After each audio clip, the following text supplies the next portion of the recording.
Sebagian ulama mengatakan, andai saja orang mati dihidupkan kembali, dan disuruh pilih 1 hari saja. 1 hari dia hidup lagi, kemudian dia mati. Dia akan pilih 1 hari itu di Ramadan. Nah, maaf, Allah masih sampaikan Ramadan. Berapa banyak orang yang sekarang di Ramadan ini masih sama kita Ramadan lalu, sekarang sudah tidak ada. Jangan sia-siakan itu. Ya, mumpung ada kesempatan.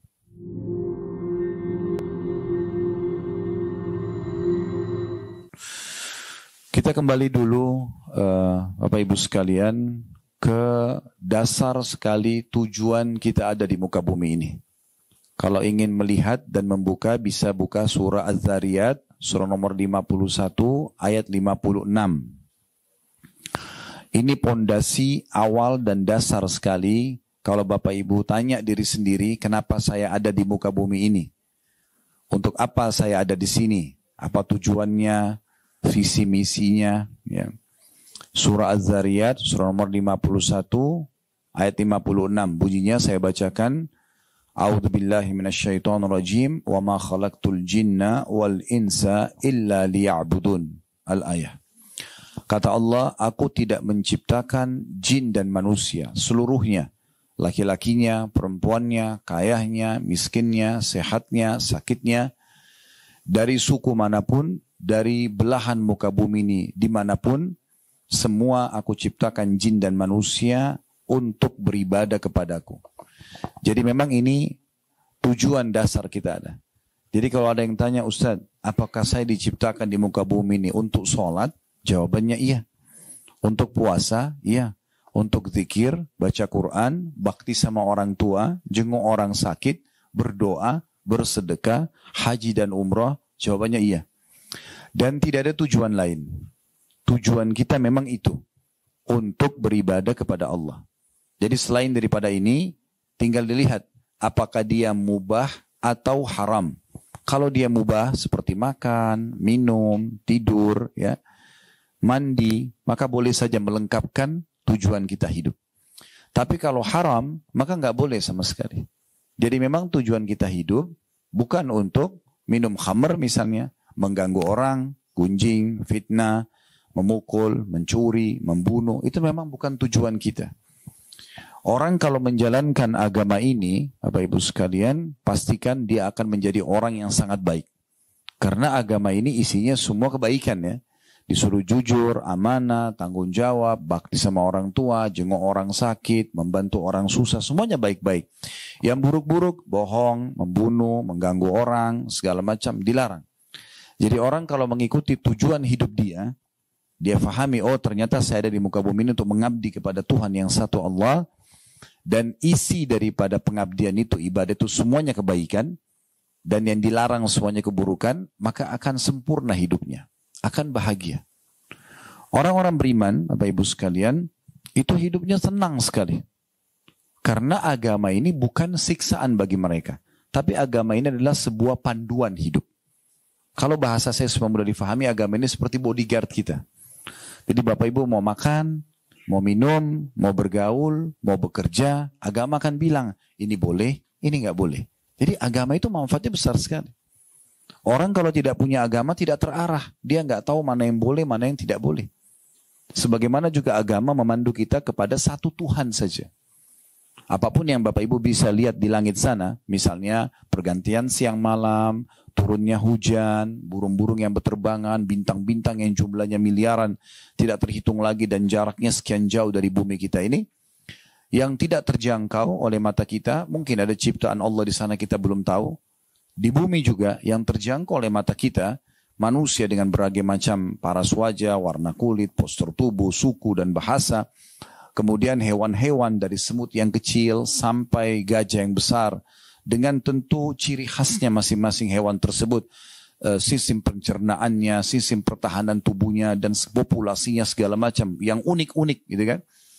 Kemudian tumbuh-tumbuhan dari rumput kecil sampai pohon beringin yang besar. Buah-buahan dengan beragam macam cita rasa, bentuknya, aromanya dan segala macam. Begitu juga dengan di kedalaman yang tidak terjangkau juga dengan mata ada di muka bumi. Seperti misalnya perasaan-perasaan kita. Kita rasa suka, rasa benci, ya, lapar, haus, rasa tapi nggak nampak. Kemudian juga yang di dalam lautan semua yang terjangkau atau tidak terjangkau oleh mata kita kembali kepada satu pencipta. Itulah yang selalu kita ucapkan la ilaha illallah, la ma'budu bihaqqin illallah. Tidak ada Tuhan, pencipta, pemilik, penguasa apapun yang ada di langit dan di bumi ini kecuali Allah. Nah, ini semua teman-teman sekalian pondasi dasar. Agama Islam mengajarkan kita siapa Tuhan kita, apa yang diperintahkan dan yang dilarang, sehingga kita punya panduan hidup dan akhirnya kita mendapatkan kebahagiaan dunia dan kebahagiaan akhirat. Coba seandainya Bapak Ibu sekalian, terutama ibu-ibu karena mayoritas yang hadir ibu-ibu tentunya, coba seandainya kalau kita menjadi orang yang soleha, kalau bahasa lainnya kan, bahasa agama itu adalah orang yang patuh kepada Allah, ahli ibadah. Bahasa kita mudah difahami soleha, laki-laki soleh. Kalau kita menjadi seorang sosok soleh atau soleha, nggak boleh makan, nggak boleh minum, nggak boleh bekerja, nggak boleh mengejar titel akademik, nggak bisa mengejar, nggak bisa bekerja untuk mengumpulkan harta. Mungkin sulit jadi orang beriman. Ini enggak. Jadi orang beriman boleh makan semuanya. Tapi ada yang dilarang. Yang dilarang ini sedikit sekali. Hanya bentuk ujian. Contoh misal, Allah larang, nggak boleh makan babi. Allah ciptakan babi itu, ini babi ya. Ini bahasa Indonesianya namanya babi, bahasa Arabnya ini khinzir, bahasa Inggrisnya ini, bahasa Cinanya ini semua. Ini saya haramkan jangan dimakan ya. Sebagai bentuk ujian. Tapi di sisi lain, Allah kan memberikan kita kebutuhan terhadap protein daging kan. Dari mana dia? Allah ganti dengan sapi, kambing, ayam, kelinci. Semua hewan air halal. Artinya ada yang diharamkan tapi sedikit. Hanya untuk bentuk ujian gitu. Ya. Menguji hamba ini patuh gak sih? Gitu. Nah yang dihalalkan banyak. Andai saja kita dikasih hawa nafsu dan kebutuhan terhadap protein daging itu. Dan semua daging diharamkan, wajar orang melanggar. Tapi ini enggak. Begitu juga pada saat Allah haramkan minuman. Nggak boleh minum khamar. Yang memabukkan nggak boleh. Baik, Allah ganti dengan air, susu, madu, air jamu. Apalah, banyak yang halal-halal kan gitu. Allah berikan kita potensi suka dengan lawan jenis. Ada syahwat. Kalau tidak ada syahwat, tidak ada populasi manusia. Laki-laki buat suka perempuan, perempuan suka laki-laki. Terjadilah interaksi biologis. Tapi ada yang haram, zina, ada yang halal nikah. Kalau Allah kasih kita syahwat tapi nggak dikasih solusi, itu jadi masalah. Tapi Allah kasih. Dan zina sama nikah ini bedanya cuma 5 menit, kalimat akad saja. Saya nikahkan kamu sama anak perempuan saya Fulana binti Fulan dengan mas kawin ini. Saya laki-laki mengatakan saya terima nikahnya, ada 2 saksi, ada mahar, ada walinya wanita, selesai sah. Semua orang tahu mereka akan interaksi biologis. Dan dengan adanya keinginan itu maka terjadi populasi manusia. Ini cara yang benar. Orang semua bahagia kalau melakukan interaksi biologis yang halal. Karena pasangannya orang semua tahu. Ibu pun hamil kalau hasil biologis halal. Ibu hamil ya bangga, iya gak apa-apa. Gak malu. Tapi kalau zina, walaupun di hotel bintang 5 ketakutan. Khawatir. Akhirnya tidak maksimal biologis yang tadi memang itu adalah potensi dalam diri kita. Anak yang lahir juga nanti tidak jelas statusnya. Dikenal dengan anak zina gitu kan. Kalau hamil pun di luar nikah malu sampai terjadi aborsi misalnya. Berarti orang kalau patuh kepada Allah, dia jadi orang baik dan dia bisa nikmati hidup. Islam tidak pernah melarang setiap penganutnya untuk meraih prestasi tertinggi dari akademik. Boleh sampai jadi profesor, bahkan dimotivasi. Dalam Islam bahkan kata Nabi SAW, talabul ilm faridatun ala kulli muslim. Menuntut ilmu adalah faridah, kewajiban bagi setiap muslim, laki-laki dan perempuan. Kita nggak boleh bodoh, harus pintar, belajar. Islam suruh itu. Begitu juga, kalau ada yang tanya, apa Islam menyuruh kita menjadi orang kaya? Jawaban saya, iya. Iya. Sudah pernah dengar Bapak Ibu sekalian hadis Nabi SAW, pernah ada sahabat miskin, datang kepada Nabi SAW bilang begini, ya Rasulullah, sahabat-sahabat kami yang kaya mendahului pahala kami. Karena kami sholat, mereka sholat. Kami puasa, mereka puasa. Tapi mereka punya kelebihan. Karena mereka mengeluarkan harta, disedekahkan yang kami tidak punya. Berarti kan ada pahala plus untuk orang kaya. Lalu apa kata mereka? Ya Rasulullah, tunjukkan kepada kami amalan yang bisa mengimbangi sedekahnya orang kaya. Kata Nabi SAW, baca. Habis sholat subhanallah 33. Alhamdulillah 33. Allah Akbar 33. Sahabat miskin pulang amalin. Rupanya beberapa waktu setelah itu datang lagi. Ya Rasulullah, sahabat-sahabat kami yang kaya dengarin hadis Anda. Artinya mereka ikut amalin tuh. Seakan-akan mereka bilang, coba amalan apa lagi dong ya Rasulullah gitu kan. Tapi Nabi SAW tidak ajarin mereka amalan. Nabi cuma mengatakan, "Dzalika fadlullahi yu'tihi may yasha." Itu karunia Allah yang Allah berikan kepada siapa yang Allah inginkan. Ya kan? Ulama berbeda pendapat panjang lebar, Bapak Ibu sekalian, tentang mana yang lebih afdol di sisi Allah.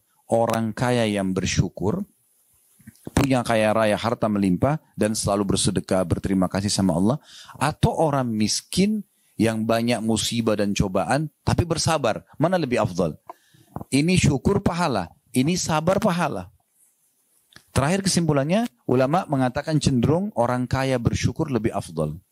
Karena orang kaya yang bersyukur itu punya opsi. Bisa bersyukur, bisa tidak kan gitu. Tapi kalau orang yang miskin susah, tidak ada opsi lain kecuali bersabar. Dan orang kaya yang bersyukur itu dia akan bisa membantu 1000 orang miskin.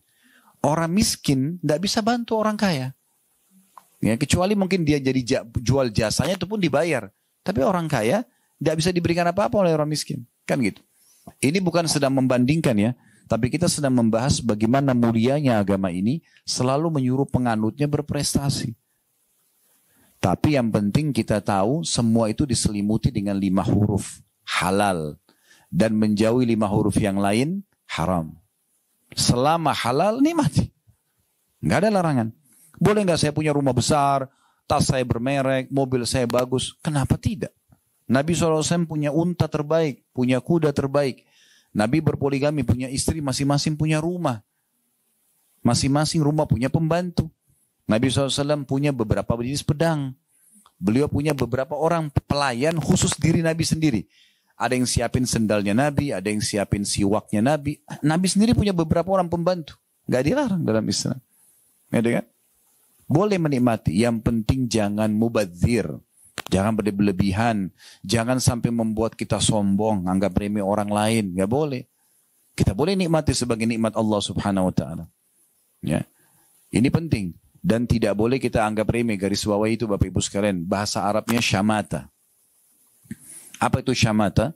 Syamata itu kita menganggap remeh dan merendahkan orang lain karena kita sedang punya kelebihan. Itu nggak boleh. Umar bin Khattab menjelaskan ini dengan membahasakan kalau seandainya di depan saya ada seorang wanita hamil, perutnya besar, lalu saya bilang, perutnya besar ya, saya khawatir Allah membuat perutku buncit. Karena dia menghina maksudnya. Beda kalau ada ibu hamil, ibu hamil ya, maksudnya memuji, nggak apa-apa. Tapi kalau kita anggap remeh nggak boleh. Jadi kalau ada orang, maaf, ngomongnya cadel atau kalau jalan pincang misalnya ya, terus jadikan bahan olok-olok ini nggak boleh. Tapi kita kalau lihat itu ada kekurangan, kita bersyukur sama Allah.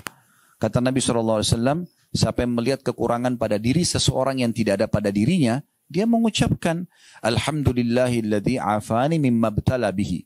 Segala puji bagi Allah yang telah menyelamatkan aku dari apa yang diujikan kepada orang ini. Karena kita nggak pincang seperti dia, kita nggak cadel seperti dia gitu ya. Wa faddalani ala katsirin mimma khalaqa tafdila. Dan telah memberikan kepadaku kelebihan yang sangat banyak. Jadi itu ya. Berarti Islam tidak pernah melarang para penganutnya untuk berprestasi. Yang penting jangan berlebihan. Bapak Ibu boleh menikmati dunia selama halal dan tambah satu poin juga, kebutuhan. Jangan selalu ikuti keinginan. Kalau keinginan tidak ada habisnya. Selama butuh, silakan. Islam suruh kita menikmati yang terbaik. Tapi kalau keinginan ini nggak pernah habis. Ya. Ibu-ibu kalau nunggu diskon itu habis, tidak bakal habis. Sampai hari kiamat. Ini kan diskon Ustaz. Itu diskon iya. Akan keluar diskon baru nanti. Begitu habis masanya keluar lagi nanti. Tidak pernah habis. Makanya sesuai dengan kebutuhan, bukan keinginan. Selama kebutuhan ibu boleh nikmati. Tapi kalau keinginan sangat dekat dengan pintu mubazir dan tidak boleh tabzir. Ya, kita boleh nikmatin maksimal, tidak ada masalah, tapi jangan mubazir. Karena Allah mengatakan innal mubazirina kanu ikhwana syayatin wa kana syaitanu rabbihi kafura. Sesungguhnya orang-orang yang tabzir suka berlebihan, membuang-buang, tidak ada manfaatnya bagi dia. Ya, dia beli selalu berlebihan, maka itu adalah saudara-saudaranya syaitan dan syaitan kufur kepada Tuhannya. Itu poinnya dulu, ya. Baik. momentum Ramadan ini, Bapak Ibu sekalian, adalah momentum yang paling baik untuk kembali kepada tujuan tadi kita diciptakan. Ya, saya sering bahasakan di pengajian, saya ingatkan juga ibu-ibu di sini, kalau Ramadan ini lembaga training terbesar di dunia untuk peningkatan skill spiritual, ya. Mungkin tidak asing bagi ibu-ibu, ada lembaga-lembaga training biasanya kita untuk meningkatkan skill spiritual, ya, pelatihan, ya. Kita bayar mahal, perusahaan-perusahaan kadang-kadang ikuti pegawainya bayar mahal. Kenapa? Trainernya bagus, staffnya bagus, yang digunakan multimedia juga bagus, kita diharapkan outputnya bagus, kan begitu. Itu poinnya. Tapi di sini Ramadan itu trainernya Allah Subhanahu wa taala. Para staffnya malaikat. Dan tidak ada lembaga training sebesar Ramadan dari sisi pengikutnya. Lembaga training yang ikut 100.000 orang. Tapi kalau Ramadan ini, seluruh umat Islam di seluruh benua, kita tidak bicara lagi per kota, ya, per desa, itu terlalu besar. Per benua aja. Di benua Eropa, di benua Amerika, di Afrika, di Asia, di Australia. Di mana saja ibu pergi sekarang, ibu akan dapatkan semua muslim yang sudah balik sama. Mulai azan subuh sampai azan maghrib puasa. Puasa itu apa? Nahan diri dari semua apa yang Allah larang. Yang halal aja, makan, minum kan halal. Biologi suami istri halal. Tapi sekarang ditahan, tidak boleh. Sebagai ujian dari Allah. Semua orang lakukan itu. Ya?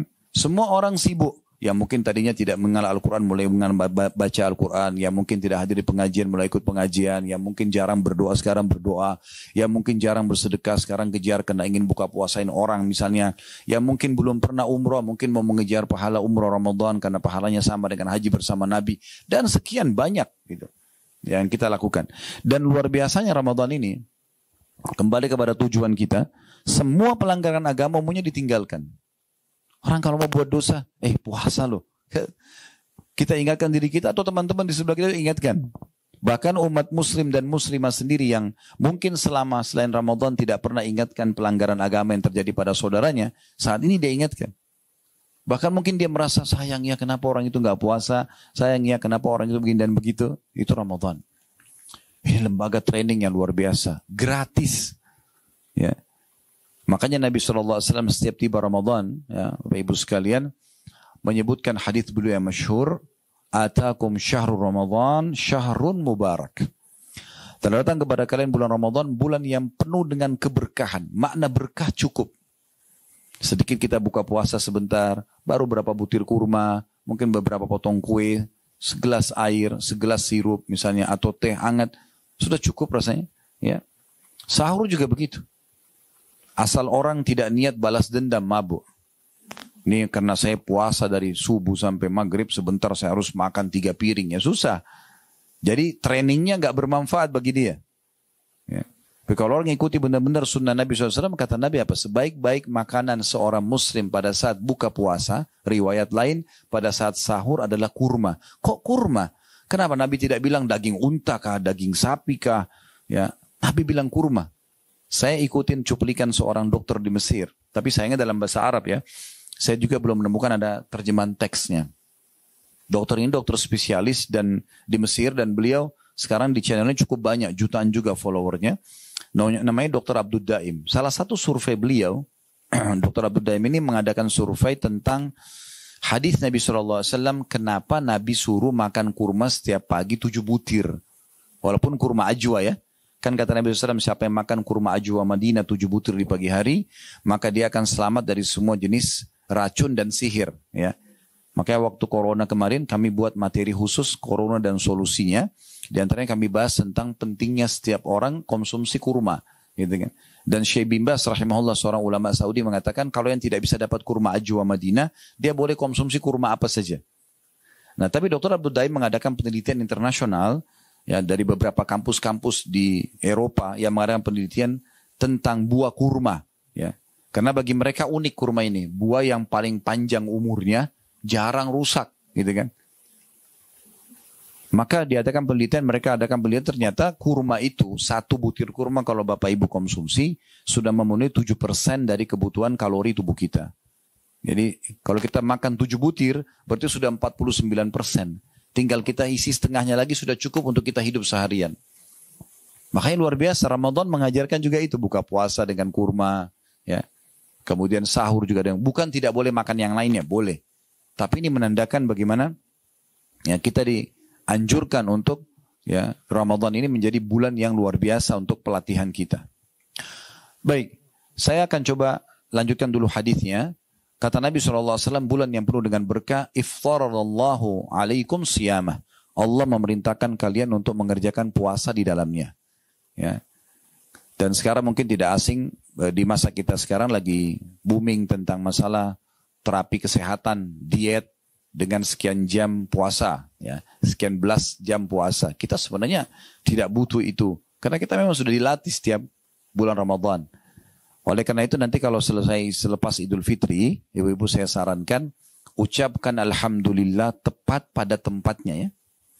Kenapa saya bilang begini? Karena banyak orang muslim begitu lebaran Alhamdulillah. Tapi Alhamdulillahnya salah tempat.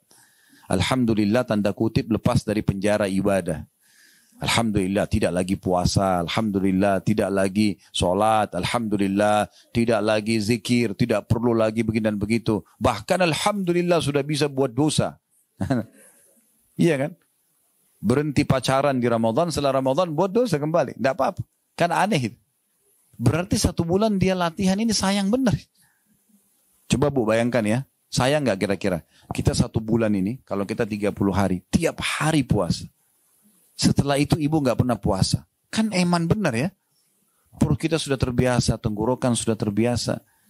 Kalau ibu mulai puasa ini dengan beban, aduh puasa 1 bulan, kayaknya sulit. Jadi sulit.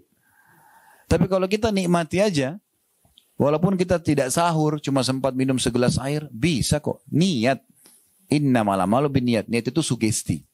Kalau kita niatnya memang tahan sampai buka puasa pun tidak ada masalah. Saya coba lakukan di Ramadan dan sudah berapa tahun saya jalankan Bapak Ibu sekalian, makan cuma sekali. Buka puasa dengan kurma dan air putih, sholat maghrib. Pulang kalau butuh makan. Kalau tidak habis terawih, makan. Sahur cuma minum air putih, makan mungkin kurma berapa butir, selesai. Dan Alhamdulillah, aman-aman saja gitu. Kalau orang niatnya, saya kayaknya kalau nggak makan 20 piring ini lapar. Ya udah gitu sugestinya soalnya. Saya kalau nggak minum banyak nanti jam 11 saya haus. Karena dia patok jam 11 benar hausnya. Kan begitu niatnya. Tergantung niatnya. Innamal a'malu binniyat kata Nabi SAW. Semua sesuai dengan niatnya. Bukan cuma dalam ibadah. Dalam realita kehidupan kita juga seperti itu. Ya. Lalu kata Nabi SAW, jadi jangan jadikan puasa ini beban ya. Jadi kan ini adalah sebuah ya training. Ini puasa Bu adalah training kesehatan yang luar biasa. Luar biasa. Kalau kita hitung 12 bulan dalam 1 tahun, 11 bulan ibu bebas makan dan minum apa saja. Ya kan? Oke ada puasa sunnah, betul. Tapi kan sunnah pilihan. Boleh puasa, boleh enggak kan? Sekarang anggap ada orang muslim dan muslimah tidak puasa selama 11 bulan. Nah 11 bulan itu, makan, minum semuanya, yang pedas, yang asin, yang manis, semuanya dicampur. Ini kalau badan kita robot nih, mesin rusak. Ya. Ya. Bahkan kadang-kadang kita di Indonesia, Masya Allah sudah malam pun masih nasi goreng, masih ya, yang berat-berat. Nah kan, tapi itu halal saja kan gitu. Cuma masalahnya, kalau badan kita ini mesin kan butuh servis. Seperti mobil butuh servis. Ramadan ini servisnya, 1 bulan ini. Makanya ibu kalau pas lebaran nanti, 1 Syawal, kita kan sudah lama nih sebulan gak makan pagi. Silaturahim keluarga makan. Baru makan saya ketuput sudah kenyang. Kenapa? Ususnya sudah bagus. Jangan dirusak lagi. Kan itu. Udah bagus itu. Makanya kita mudah kenyang. Ibaratnya kalau mobil itu sudah diservis. Gas sedikit udah kencang mobilnya. Remnya juga bagus. Nah itu Ramadan begitu. Jadi ini bukan penyiksaan. Lalu kata Nabi SAW, fihi tuftahu abwabul jannah. Di Ramadan itu khusus dibuka pintu-pintu surga. Maksudnya dibuka pendaftaran. Jadi seperti iklan gini Bu. Mulai 1 Ramadan sampai 30 Ramadan, siapa yang masuk surga silahkan. Nah gitu. Sekarang kalau ada satu kantor, buka lowongan kerja. 1 Maret sampai 31 Maret misalnya. Orang yang datang melamar di tanggal ini, jauh lebih besar persentase penerimaan. Daripada dia melamar setelah itu kan. Karena ini kan lagi dibuka pendaftaran. Nah seperti itu. Setelah Ramadan bisa kita kejar amal-amalan masuk ke dalam surga. Tapi Ramadan ini peluangnya karena satu dunia semuanya orang buat amalan surga. Semuanya puasa, semuanya sholat, semuanya mayoritasnya lah ya. Ada mungkin 1-2 yang melanggar. Ya. Oleh karena itu surga dibuka. Dan juga kata Nabi, wa fihi tughlaqu abwabul jahim. Di Ramadan ini ditutup semua pintu neraka. Nggak ada lagi orang yang masuk neraka. Dalam riwayat lain, sesungguhnya di Ramadan Allah memiliki hamba-hamba yang dihapus namanya dari neraka. Dan itu terjadi di setiap malam. Jadi ibu bisa mohon kepada Allah, ya Allah, selamatkan diriku dan keluargaku ya dari api neraka. Itu Ramadan ada penghapusan. Jadi tidak ada nama kita di neraka. Gitu. Itu di Ramadan. Wa tughallu fihi syayatin, dan di bulan Ramadan diikat semua syaitan-syaitan yang biasa sesatin kita, suka bisikin supaya buat dosa, supaya gosip, supaya melanggar agama, itu lagi dibelenggu. Ibu tahu dibelenggu ya, lehernya diikat, tangannya dua-dua diikat, kakinya diikat. Jadi kalau kita ibaratkan ini supaya mudah difahami, kalau kita mau lomba lari ya di garis start, tapi rival kita itu dibelenggu, kakinya diikat, tangannya diikat, kita biar jalan santai tetap menang kan? Nah begitu tuh Ramadan tuh. Jangan nanti setelah Idul Fitri jarak ibu sama syaitan sudah 1 bulan, ya. Tapi begitu Idul Fitri tunggu di situ, tunggu syaitannya datang lagi, ya. Tinggalkan semua ibadah, mulai buat dosa, syaitannya kejar, dikuasain lagi. Sekarang kesempatan, ya. Jadi ini luar biasa bulan Ramadan ini. Lalu kata Nabi SAW, fi lailatun khairu min alfi syahr. Di bulan Ramadan itu ada malam lebih baik daripada 1000 bulan. Kita sudah tahu Lailatul Qadar. Tapi kan Ustaz itu kan di akhir bulan. Benar. Kalau dari awal bulan ibu tidak berusaha, akhir bulan nggak dapat. Semua orang bisa lewatin malam ganjil, tapi belum tentu semua dapat taufik ya dari Allah untuk bisa mengerjakan ibadah di saat itu. Kecuali ibu dari garis startnya sudah melakukan itu. Masuk akal nggak Bu? Kita lomba lari, dari awal kita santai-santai jalan semua sudah lari. Nanti garis terakhir baru kita mau kencang. Nggak bisa. Nggak mungkin bisa kita kejar orang. Sudah jauh dia. Kan gitu. Nah seperti itu. Jadi harus dari awal kita berbuat kebaikan. Nah Lailatul Qadar di malam-malam ganjil ini kata Allah lebih baik daripada 1000 bulan. Atau 83 tahun plus 3 bulan sekian. Artinya kalau ibu baca subhanallah pas Lailatul Qadar, ibu dapat pahala subhanallah sama dengan 1000 bulan mengucapkannya.